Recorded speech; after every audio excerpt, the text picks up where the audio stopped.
মাননীয় ইয়াং সংসদ সদস্য, আপনাকেও ধন্যবাদ আপনার প্রশ্নের জন্য। আপনি নিজেও সাক্ষী, আপনার নির্বাচনী এলাকাতেও আপনাকেও মহিলারা ঘিরে ধরেছিল ফ্যামিলি কার্ড দেওয়ার জন্য। আপনি উত্তরে বলেছেন যেই মুহূর্তে ফ্যামিলি কার্ড সরকার দেবে আপনি চেষ্টা করবেন তাদেরকে ফ্যামিলি কার্ড ডিস্ট্রিবিউট করার জন্য। মাননীয় সদস্য আবুল হাসনাত, প্রশ্ন আছে? সম্পূরক প্রশ্ন করতে পারেন। জি মাননীয় স্পিকার, ধন্যবাদ মাননীয় স্পিকার। মাননীয় স্পিকার, মাননীয় প্রধানমন্ত্রী মাত্র যে উত্তরটি দিয়েছেন, নারীদের সামগ্রিক উন্নতির জন্য, অর্থনৈতিক উন্নতির জন্য যেসব পদক্ষেপগুলো নিয়েছেন, সেসব পদক্ষেপের 5 নম্বর প্যারাগ্রাফের আলোকে মাননীয় স্পিকার আমার সম্পূরক প্রশ্ন।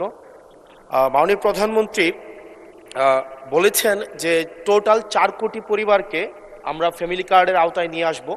আমরা যদি 4 কোটি পরিবারকে আমরা ফ্যামিলি কার্ডের আওতায় নিয়ে আসি, তাহলে আমাদের 1,20,000 কোটি টাকা মাননীয় স্পিকার আমাদের টোটাল হচ্ছে খরচ হবে, এবং প্রসিজারাল কস্ট সহ সেখানে 1,34,000 কোটি টাকা হচ্ছে আমাদের বার্ষিক খরচ হচ্ছে। আবার গত সপ্তাহে মাননীয় স্পিকার আমরা ফার্মার্স কার্ডের বিষয়ে জানলাম যে 2,75,00,000 ফার্মার্সকে আমরা ফার্মার্স কার্ডের অধীনে আমরা নিয়ে আসবো। মাননীয় সদস্য সরাসরি প্রশ্ন করুন, ভূমিকা বাদ দেন, প্রশ্ন করুন। তো সেখানে 6,875 কোটি টাকা, যেখানে প্রসিজারাল কস্ট সহ 7,000 কোটি টাকা মাননীয় স্পিকার খরচ হচ্ছে।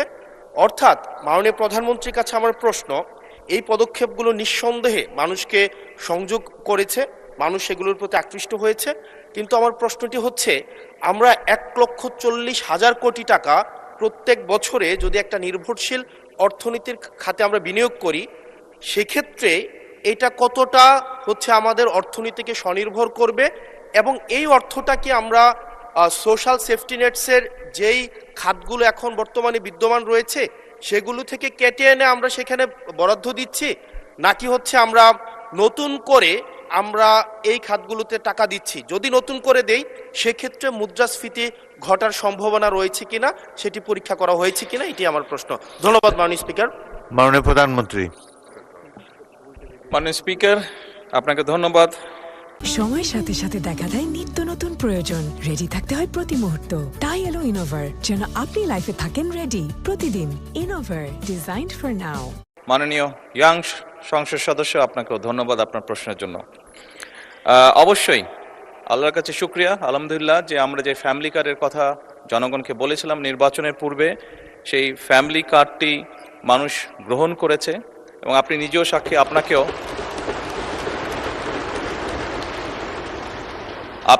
সাক্ষী, আপনার নির্বাচনী এলাকাতেও আপনাকেও মহিলারা ঘিরে ধরেছিল ফ্যামিলি কার্ড দেওয়ার জন্য। আপনি উত্তরে বলেছেন যেই মুহূর্তে ফ্যামিলি কার্ড সরকার দেবে আপনি চেষ্টা করবেন তাদেরকে ফ্যামিলি কার্ড ডিস্ট্রিবিউট করার জন্য। মাননীয় সংসদ সদস্য, আপনি নিশ্চয়ই এটি অনুধাবন করতে পারবেন যে 4 কোটি পরিবারকে আমরা ফ্যামিলি কার্ড দিব।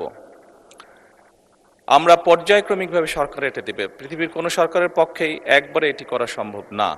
এই ডাটাগুলো কালেক্ট করতে হবে, কার কি অবস্থা, প্রত্যেকটা ফ্যামিলি ডাটা কালেক্ট করবে, পর্যায়ক্রমিকভাবে আমরা দিব। এবং প্রথম স্টেজে আমরা যারা ভালনারেবল ফ্যামিলি আমরা তাদেরকে এই কার্ডগুলো দিব। কাজেই ধীরে ধীরে আমরা বাজেটটি তৈরি করব, এবং ধীরে ধীরেই আমরা কার্ড দেওয়ার সংখ্যাটা ধীরে ধীরে আমরা বাড়াবো। এবং সেজন্যই আমরা মনে করি আমাদের যে সব হিসাব নিকাশ করেছি আমরা, তাতে করে বাজেটের উপরে কোনো চাপ পড়ার তেমন কোনো কারণ নেই। এটি গেল 1 নম্বর। দ্বিতীয়ত, আপনি বলেছেন যে আরও যেগুলো সেফটি নেট,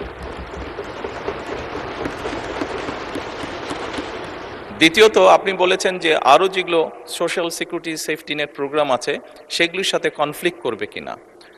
মাননীয় সংসদ সদস্য, আপনি যদি দেখেন এই মুহূর্তে যে কটি ধরনের ডিফারেন্ট কাইন্ডের এই ধরনের প্রোগ্রাম আছে, আপনি যদি সবগুলোর অর্থ সহযোগিতা অ্যাড করেন দেখবেন যে ফ্যামিলি কার্ডে যেই 2,500 টাকা দেওয়া হচ্ছে সবগুলো অ্যাড করলেও সেটার পরিমাণ না।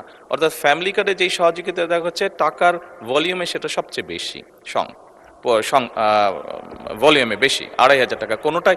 সবগুলোকে একজন মানুষকে যদি সবগুলো সুবিধা দেন এই মুহূর্তে যেগুলো চালু আছে, তাহলে একজন লোক 2,500 টাকার কম পাচ্ছে, বেশি পাচ্ছে না। এবং এর মধ্যে আমরা দেখেছি, এর মধ্যে রিসার্চ করে অনেকগুলো মানুষ আছে বা অনেক